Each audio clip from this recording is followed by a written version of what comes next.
what was today called? Today was Slam Weekend. Signature slam. Signature Slam. Okay, so, which emphasized the petition to protect education and the voucher. Only wanted to take a couple minutes to talk about upcoming events. 2 weeks from today, we'll be out at Quail Creek in the Ocotillo room at 3 o'clock, and we will hear from Luis Heredia. And he has been, he works with Senator Kelly. So he'll give us an update on what's going on with federally, what we need to keep in mind. George, you have a few announcements. That is Senator Astronaut Kelly, who was there for the landing at Artemis 2 yesterday. Wasn't that spectacular? Such great news to watch the success of that. Yeah. The red napkins are for Red for Ed, not for Red Republicans. So yeah. Just want to let you know, it's an important issue. I want to go over a couple things. The Arizona clean election. Our candidates, 2 of our candidates are running clean. And what that means is a program set up by the state, and it is enshrined in our Arizona Constitution. What it requires is each candidate that signs up to be a part of this has to collect 200 $5 bills. And you can do that on equal or in person. Jackie's here to take you, and because she has to sign an affidavit stating that she collected the $500 and making sure that that came from you. So please, if you've got $5, get with Jackie today. If you don't, you're not ready to do it, go to Equal. And while you're on Equal, giving $5 to both Jackie and Aiden, also give some money to Ryan. He is not running clean, but he could sure use your donation. You can see, drop of a hat, we are going to have to start collecting money for some of our candidates. The issues come up like this, like the Republicans. So we're kind of seeing that. Also, the other group that is running clean election that affects you personally is the Arizona Corporate Commission. Both Ryan and, Hill and Pratty are both running. This affects your bills. If you've not seen the cost of electricity going up and up and up, you can thank a Republican for doing so, because they are in charge of the Arizona Corporate Commission, who regulates the cost of electricity in our state. So please do that if you would. Listen that way. The last thing I want to talk about is Justice for All. They don't have all their petition signs. They're still short about 30,000 signatures. So if you could all pick a petition up at headquarters, take it around to your family and friends. Justice for All is to provide legal representation when an immigrant goes to court. And you've been watching the news, you can see what ICE has been doing, and so we need a lot more people going with those folks to court. So please sign those petitions. So you have to be a Pima County voter. So when you take those out, make sure you get as many signatures as you can. How about the rallies? What do we got coming up? The rally, it will be on the 1st and 3rd. They start now at 8 o'clock because the weather's starting to get hot. We haven't decided some things, but we're meeting Monday morning, so watch the Green Valley newsletter for upcoming things. Okay, cool, thank you. I have a question. Yes. At the rally, the large rally, there was some petitions there. What were those for? Some of them, some of these were to protect education, some of these already. That's what I thought. I got them that day, and so I hustled them over there. The other one was Justice for All. So there were, okay. I just want to Okay. make sure Yeah, I didn't I know. sign it. Yeah. Good question, because there's so many things out there right now. Yeah. Okay, on to our speakers. So Shelley, I've heard you before, excellent presentation. She's an educator and has spent 32 years working and fighting for public schools. Currently living in Tucson, she is the Pima Regional Community Action Team, otherwise known as CAT. And Carrie, her sister, is a native Arizonan, aren't you? Oh, good. Where you were born. So Carrie is the Deputy Director of Statewide Outreach for Save Our Schools and a professional organizer. With that, I turn it over. Did you want both mics? For our speakers. Thank you for having me here again. So yes, this is my 3rd time in Green Valley speaking to you guys. So we love our Green Valley people in Pima. So I'm here today because we want to make sure that you guys are getting the information that you need to share about the voucher petition. So I'm going to do a little overview of how we got here. Then we're going to kind of go into what the petition is all about, okay? And there's a couple of things that you need to know beforehand.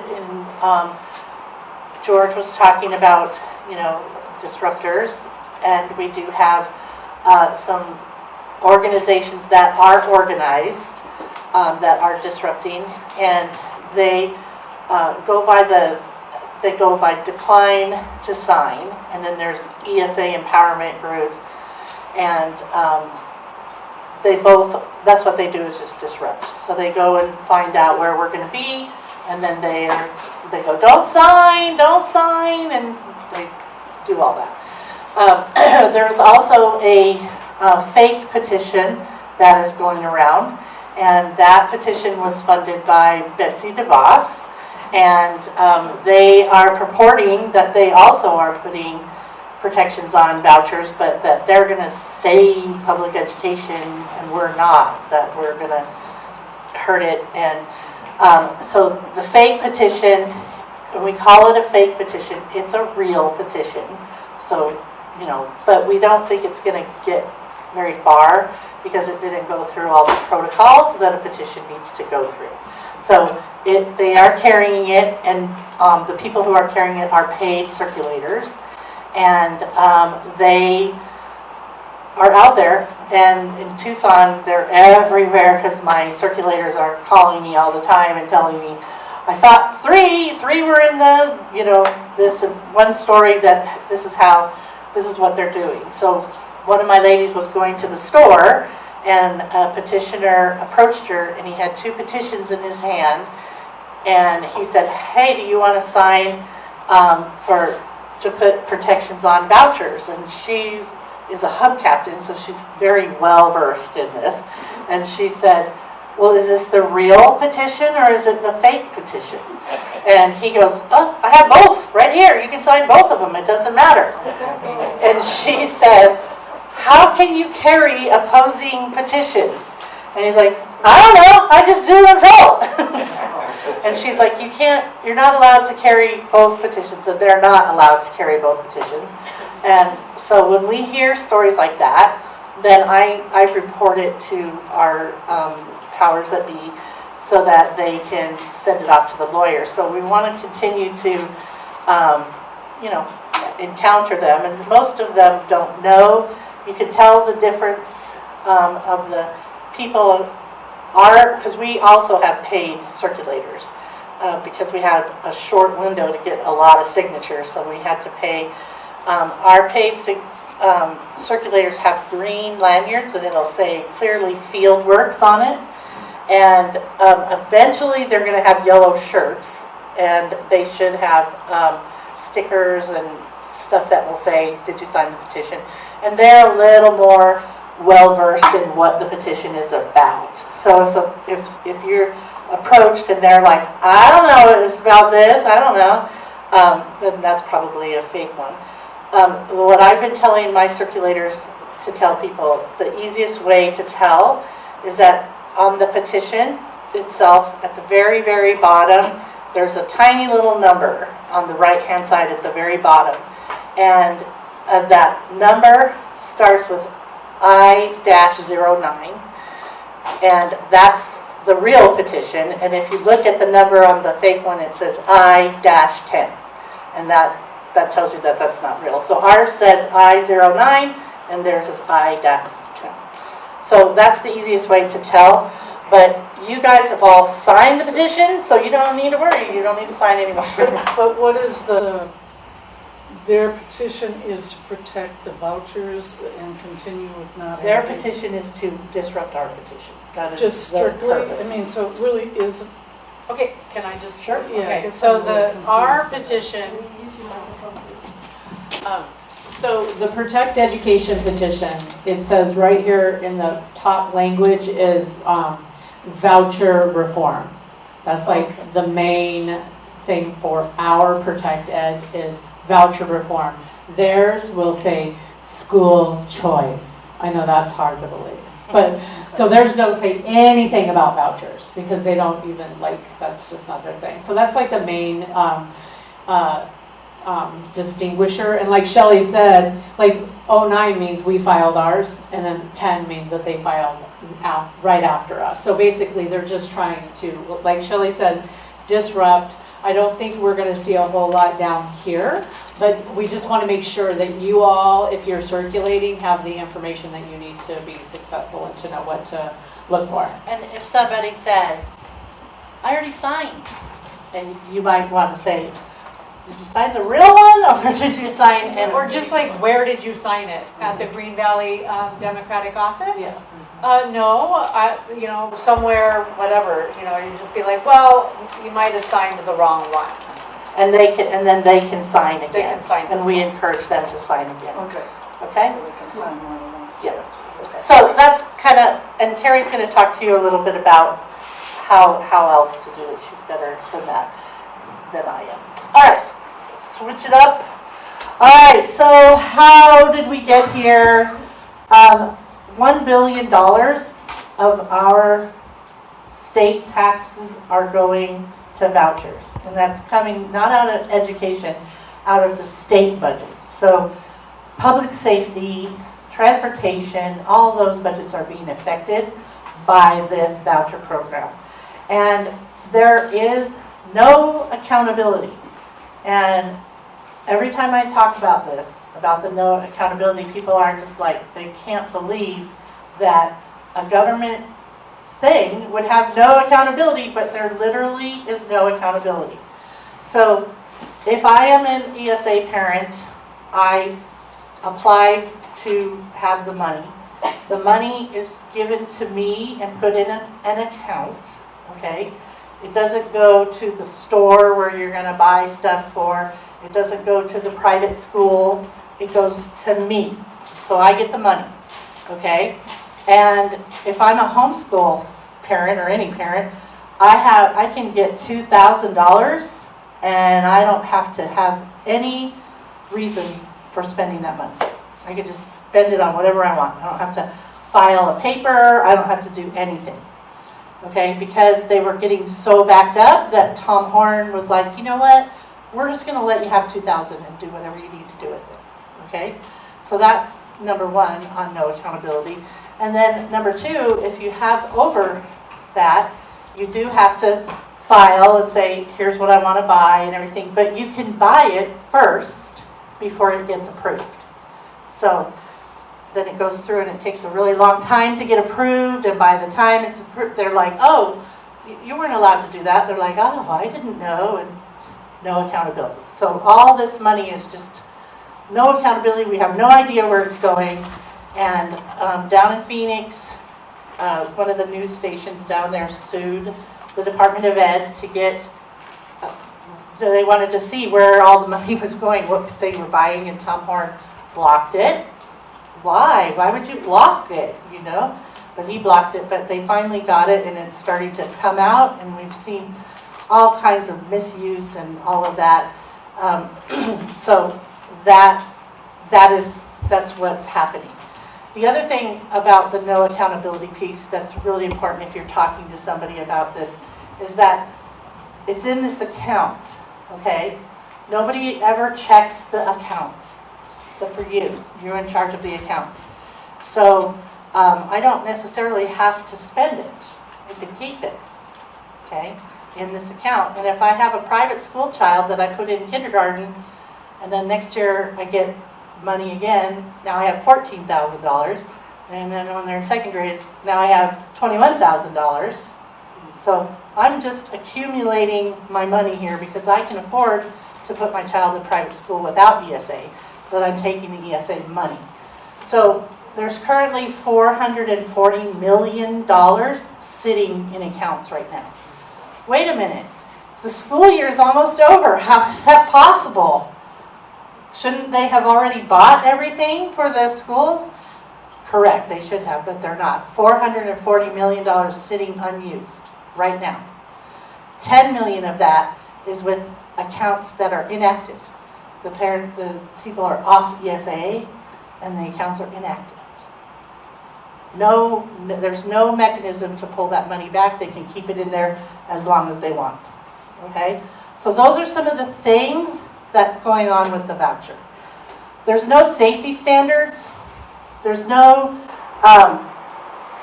protocol. If I'm a grandparent and if I want to go on a field trip with my grandson, I have to be fingerprinted and background checked because public schools don't want random people coming and sitting with children, okay?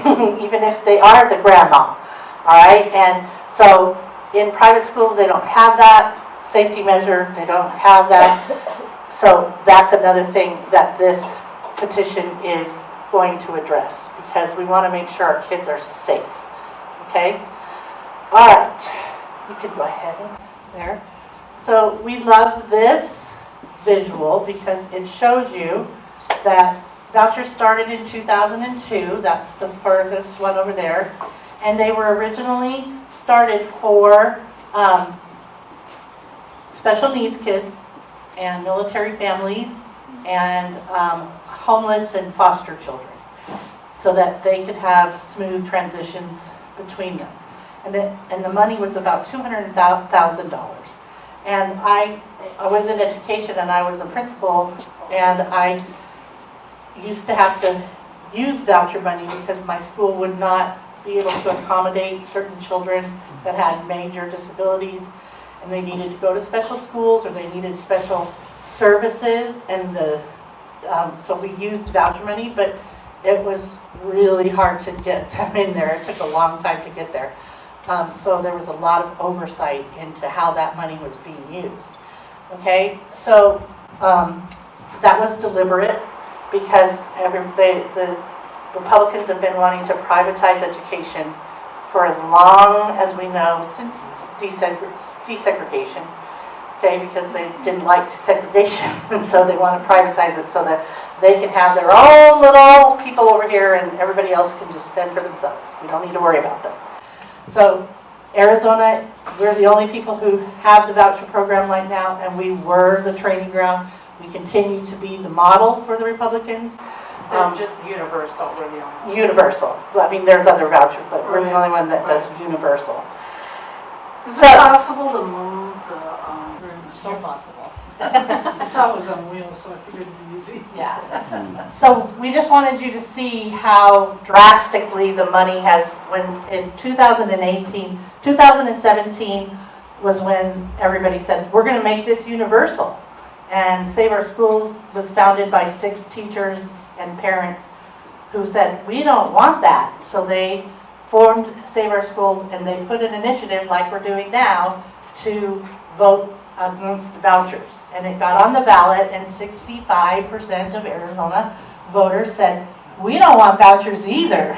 We don't want it. So it worked. We voted it down in 2018.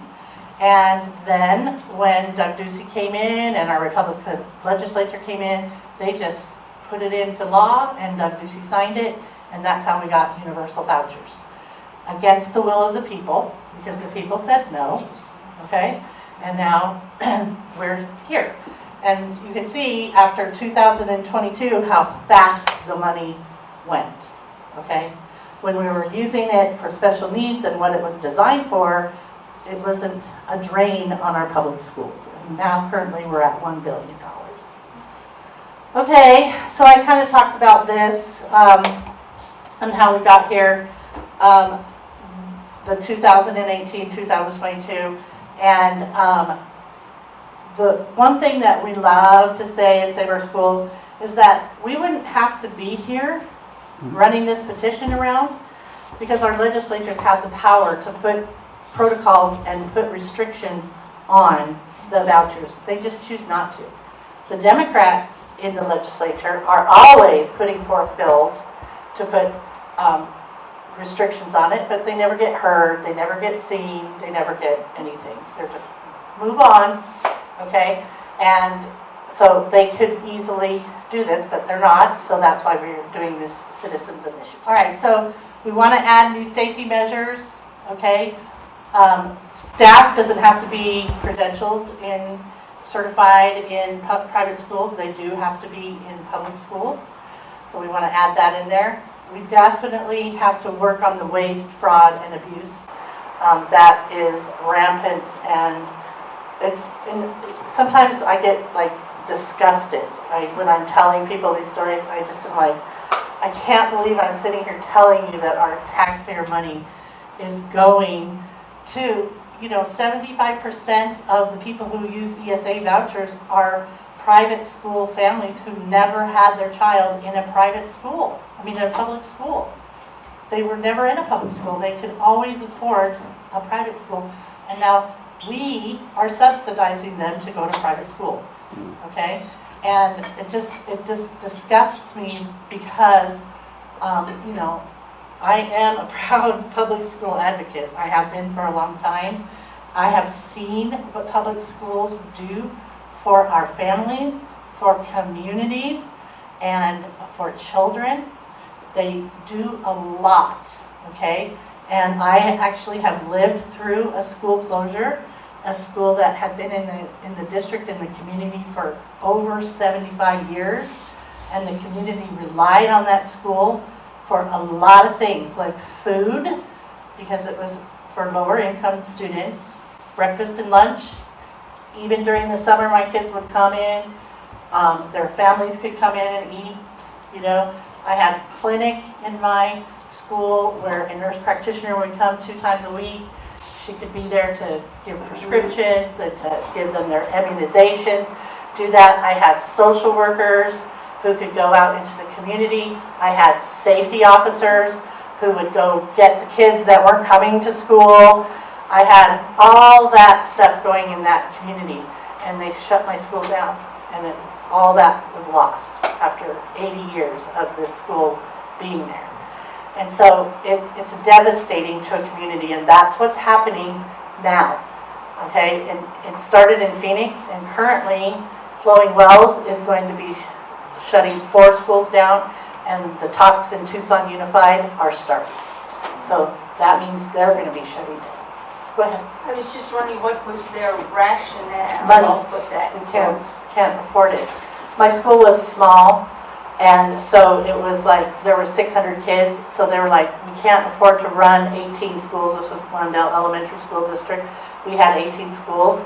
They said, we can't afford to run 18 schools, so they closed 5, and mine was one of them. Could they afford to check whether a fraud, any parents who have these accounts and the money is sitting there, $7,000 a year, could the kid possibly be in public school as well?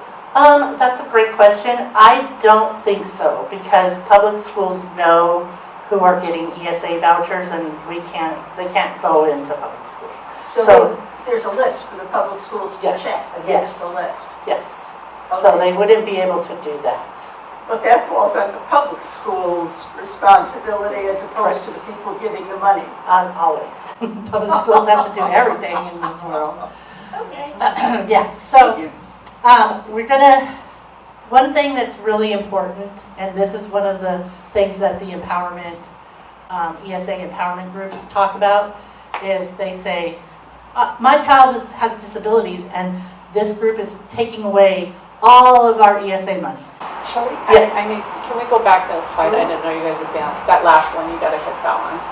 The income cap. Oh, yeah, I skipped over that. We're gonna put an income cap on the vouchers, and the median income for families in Arizona is $75,000, and we put it at $150,000, okay? Because we do want, there are 100,000 children on ESA right now, and we're not here to disenfranchise children. We are here to make sure that our tax dollars are being used fairly, okay? So we're not trying to take away anything, and that's something you will hear, is that we're trying to take away ESA. We are not, okay? And we certainly, none of these restrictions apply to special needs kids. The program was originally I was designed just for. going to ask that. Wasn't that the original? That was the They're original intent. protected. Yeah. And so if a parent is currently using ESA funds to help their special needs child, that's going to continue. They're not going to lose that funding. They're not going to lose their school whatever it is that they're using it for. Okay, the income cap doesn't count towards them, none of it. They are protected under this, okay?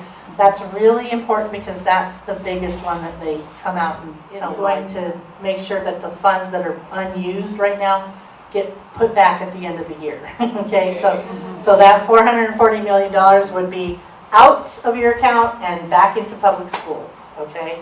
That's huge, that's a big one. So that's one of them that they like to say. And also private schools, they are not held to the same academic standards as public schools. Now, private schools will tell you, oh, we test our kids, but they can pick the test that they want.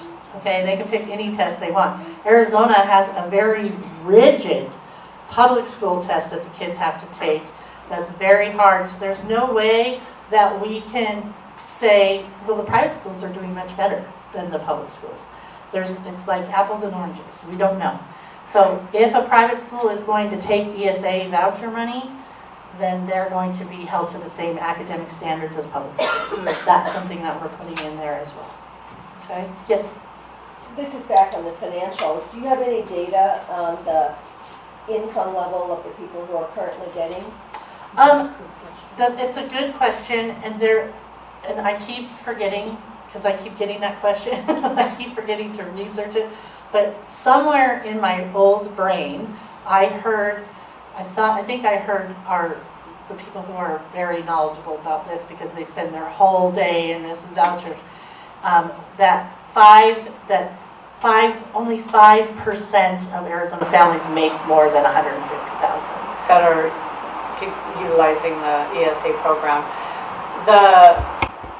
The thing about the income cap is that we don't get a lot of reporting on the ESAs by design, but we can see the zip codes, and so surprise, surprise, it's a lot from Scottsdale, and so it's that component of this is to really shut down the subsidizing wealthy families to send their kids to the private schools. So that's really what that is, essentially. But we need more data on it. It's really hard to get data from the Department of Ed because Tom Horn is hiding it and keeping us in the dark, Let me tell one little story. I love this story.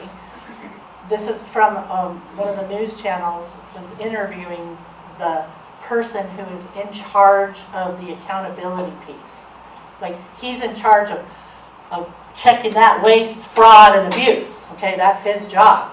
And so the interviewer was like, so there is a list of banned items that currently exists. And what they found when they sued them and got this is that people are buying the banned items anyway, even though it says banned. One of the items is an iPhone, and like 10,000 iPhones have been bought with the money, even though we're not supposed to buy iPhones with the money. It says it clearly in the ESA rules. So he said to the guy that's in charge of it, of the fraud, he said, why are so many people buying iPhones when, it says right here clearly that they're banned, and right here you're seeing 10,000 people bought iPhone. And he was like, yeah, I don't know. That is what he said. On tape, on camera, and then he asked him a couple other questions. He's like, yeah, I don't know. I'm not sure why that is happening. And that's how he answered it. And he's in charge of it. It was like, okay, that's nice. So it's a lot. Okay, you can go on. I'm sorry. To differentiate with the charter schools, because there is some accountability there. Yes. And they can use this money for a charter school. No. So Charter schools are that is public not, schools. so they're not able to use the vouchers for charter schools. And do we know a percentage of those that are religious Christian type schools? Do we know that as far as? I don't know that. A lot. I know it's a lot. But you can go to our website, protectedaz.com. It's on your little boards when you're circulating, but it's protectedaz.com, and plethora of information. I mean, we also don't want to say misspeak because, you know, it's all legal and Yeah. important. So we're just kind of wave topping here. So if we don't want to get too far in the weeds because we don't want to say the wrong things, but go to our website for those minute details. And so, circulating petition checkout. That's what we're here for, right, George?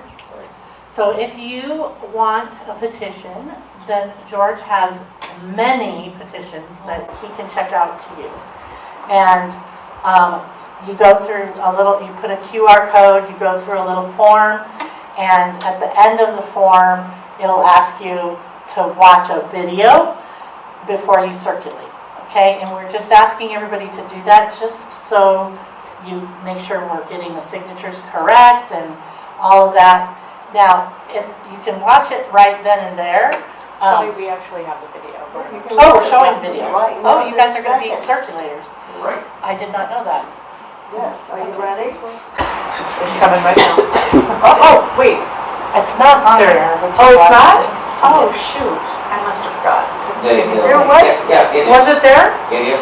well, there was one there, but it's not working now. Yeah, it was embedded in the slide, I thought. Yeah, it was embedded in this, I don't know. Are you using mine or are you using yours? I'm using yours. Refresh it and see what happens.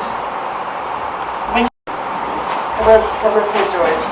I played it, it was working. Oh, Yeah, but the little, the little playable.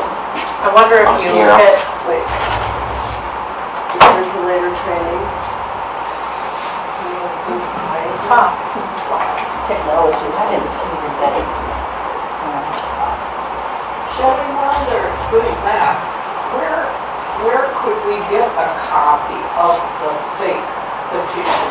So we can compare and be able to argue with them and say. oh, there it is, there it is. Oh, there it is, okay. I don't think that, I'm not sure about that, and I don't think that's something We don't really want to focus on that too much. I think that it's really important to just know that ours distinguishes by saying in the language on the front page, not even in the language of the whole. I understand that, but I guess I want to. I have no idea. They don't have a website, they don't have we don't know. anything. Right there, yeah. Welcome to the Circulator Training for the Protect Education Initiative. We have until July 2nd to collect $255,900. Welcome to the Circulator Training for the Protect Education Initiative. We have until July 2nd to collect 255,949 valid signatures to qualify the Protect Education Act to the November 2026 ballot. Getting ready. First, all signatures must be collected on paper. There is no electronic option for citizens' initiatives in Arizona. You will be able to check petitions in and out through your local petition hubs. Whether you're gathering 5 or 500 signatures, your efforts will help us achieve our goal.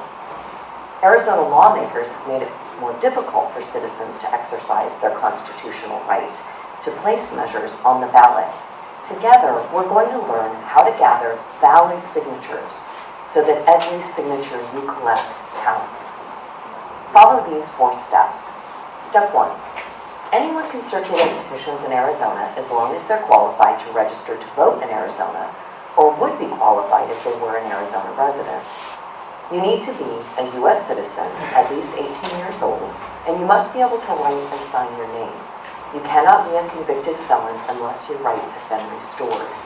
If your rights have been restored, contact us at info@protectedaz.com before circulating a petition.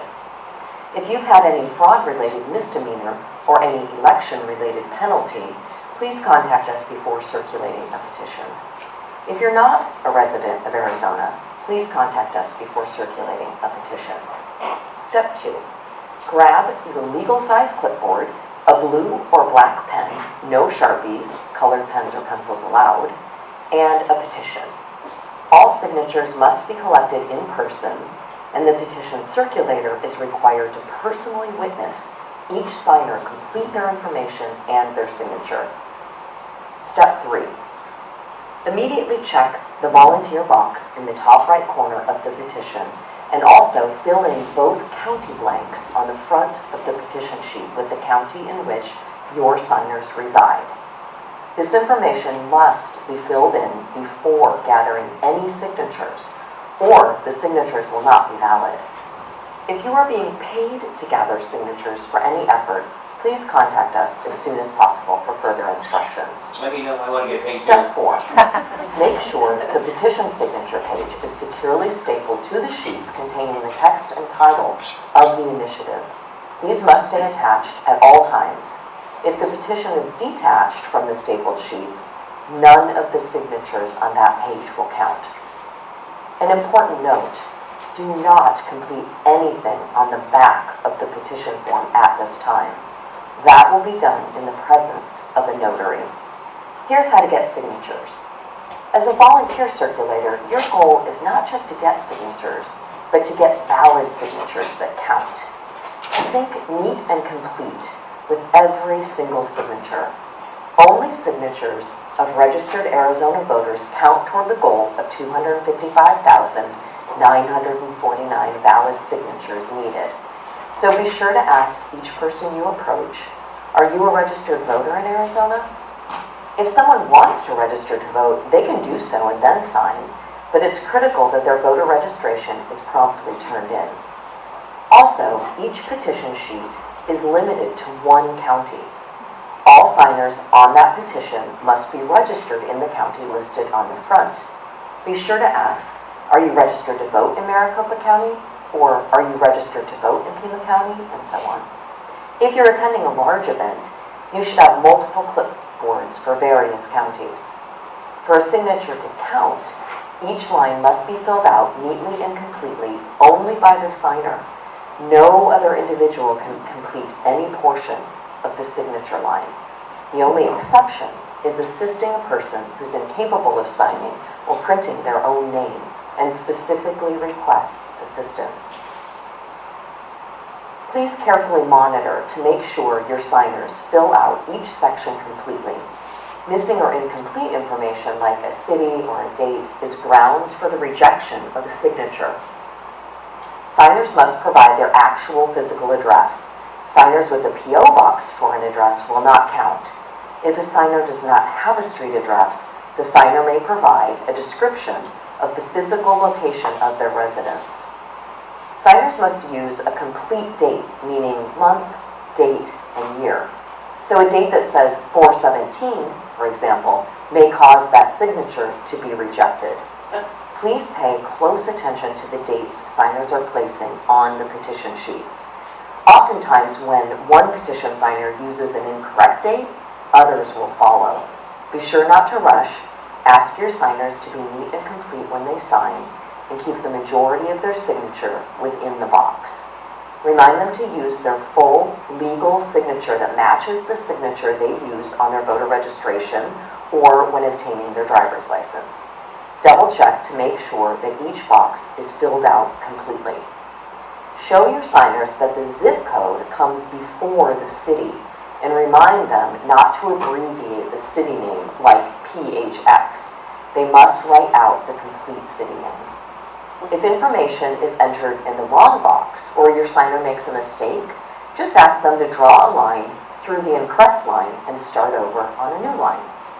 The petition sheets that you carry are your responsibility, and you must personally witness each signer signing his or her name and completing all of the entries on the petition sheets.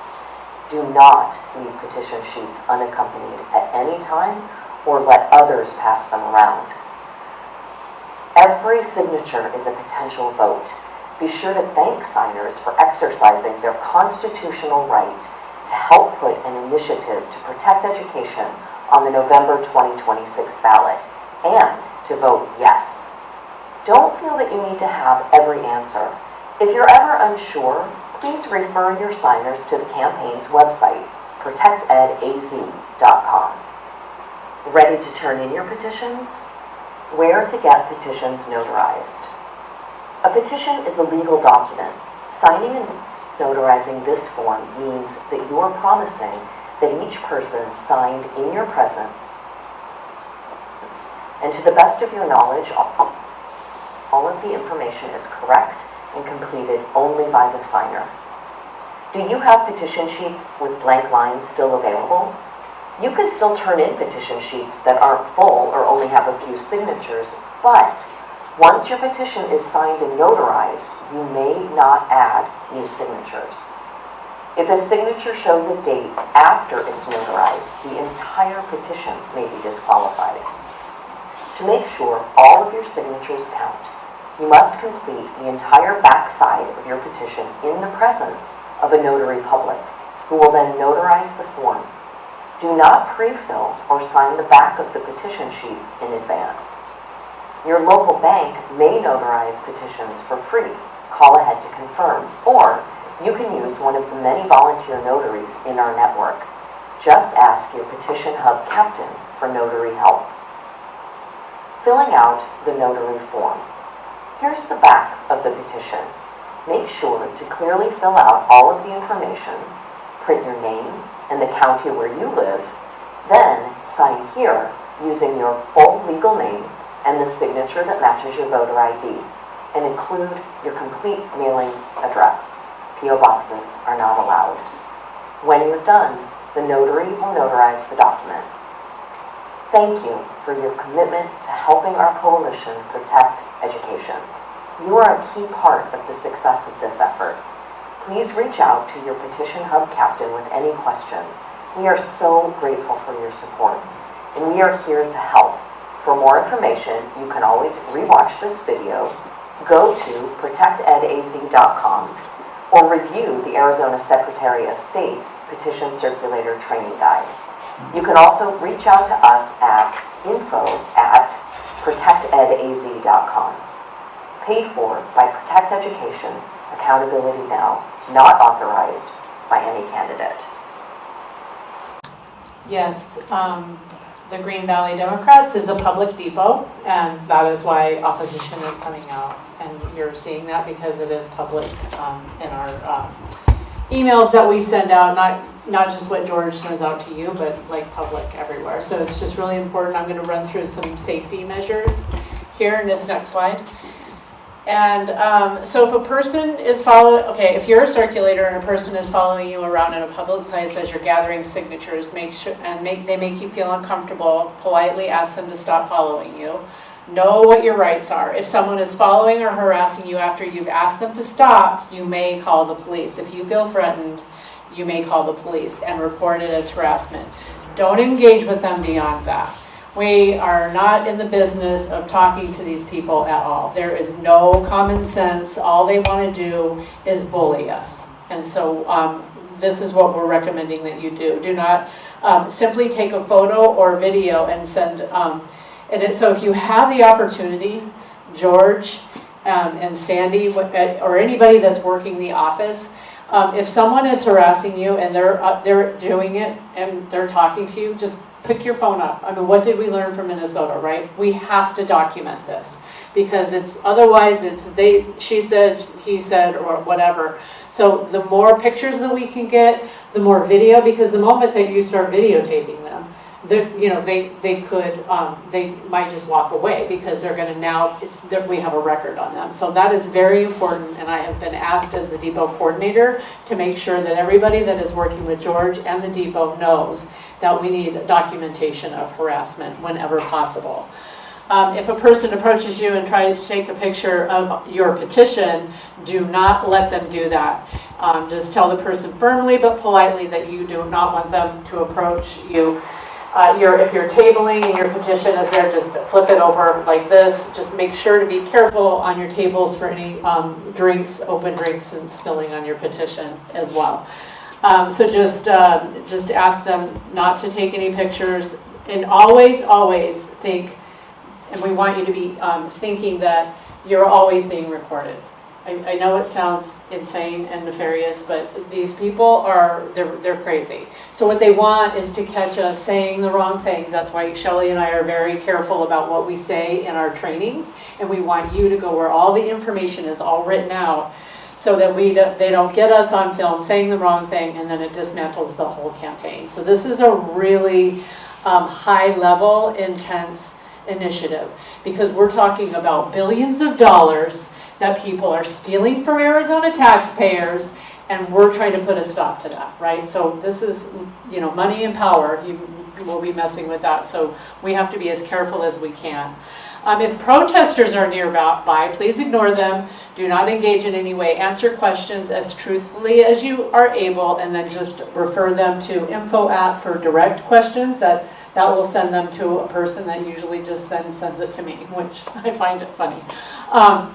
When dealing with potential signers, you just should assume at all times someone's recording you. They are allowed to do it, just like you're allowed to record them. But the solution is simple. Be honest and polite at all times when dealing with potential signers. If a signer has a question you can't answer, don't guess. Send them to the website or info@. And if you're working the office and George isn't there and someone comes in and says, yeah, I need to check out 20 petitions, and you don't know who they are, like this is likely in this area.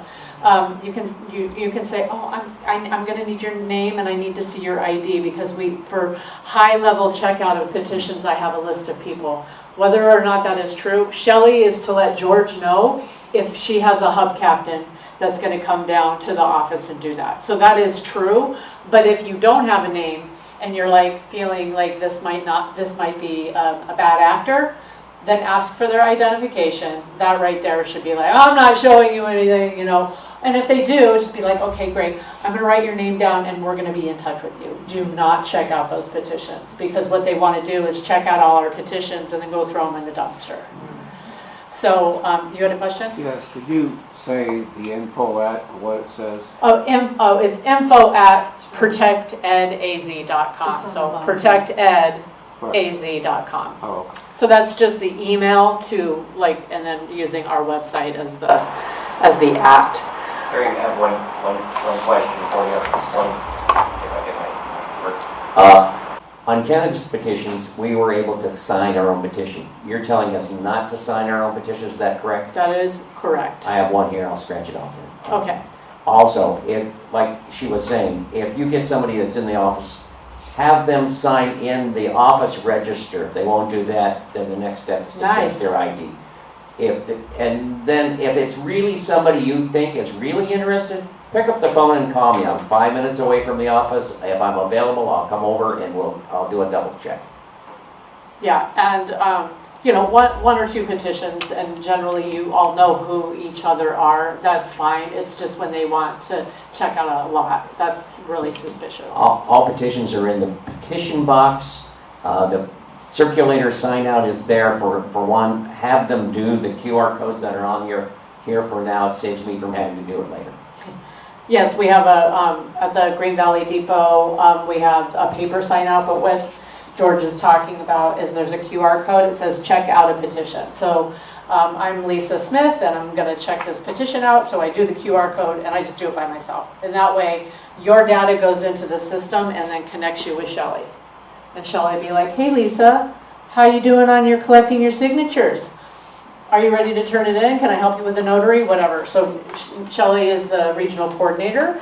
Or if there's a hub captain, because she's up in Marana, if there's a hub captain down here, Shelley can then connect the circulators with the hub captain. We're trying to keep it as regional as possible and make sure that all the circulators are supported in what they're doing. Yes? If we already signed our own petition, should we cross it off? Uh-huh. Yes. Yep, and then sign George's. Ask each other, just don't sign your own. So the first thing that you and please share this with other circulators that you want to do, the very, very first thing, even if you're not going to go collect signatures in the moment that you do it, fill out the county. In both of these places, it's the same county. It's where the people live that you're collecting the signatures. So it'd be Pima County, and then you are a volunteer. So that is something we get dinged on a lot. So make sure that's just the first thing you do. And again, you don't fill out the notary on the back, because on the candidate signatures it doesn't matter, but it does for these. Do not do that until you're in the presence of a notary. So that's the most important thing. We do have the little guidelines to help you through it. Your first signature is so important that you walk them through it really slowly, because everybody will copy the last signature. I'm talking to pros here, y'all know what I'm talking about. And then if you don't want to use that whole thing, because some people have feelings about it, you can just use a Post-it note. It's the signature that always drops down. Like, Jim, if you can keep it really small and don't drop your J down, okay, and then he does it anyway. It's just like happens. So you can always use a Post-it note just to block the line below it on the signature, because the rest of the petition's easy to fill out and they don't drop down the line. And you can skip. Yes. If it drops really low, then skip the next one and just have the signer sign on the next one. Yeah, Exactly. so it can't drop down at all Nope. into that next. Because here's the thing, thank you, Jim. And Shelley's right, you just have the person, and that's what's nice about the guide. You can just move the guide to the next line, or you can just have them sign it, or you can put a line through it if you want. But leaving it blank is the best practice.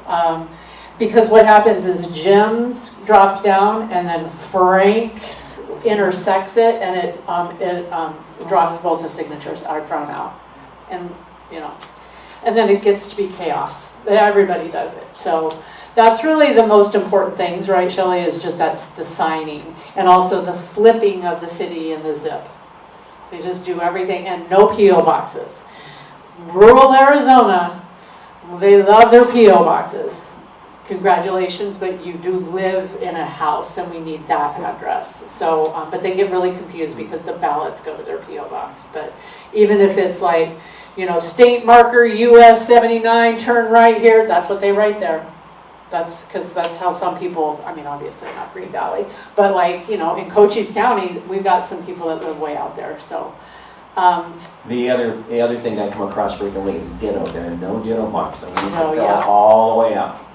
Right, and then she did say the year, you don't have to do 2026, you can do 26. There just has to be a year. We get that question so very much, right, Shelley? What other questions do we get? I think you covered them all. Yeah. What's the timeline? Oh, right there. Thank you.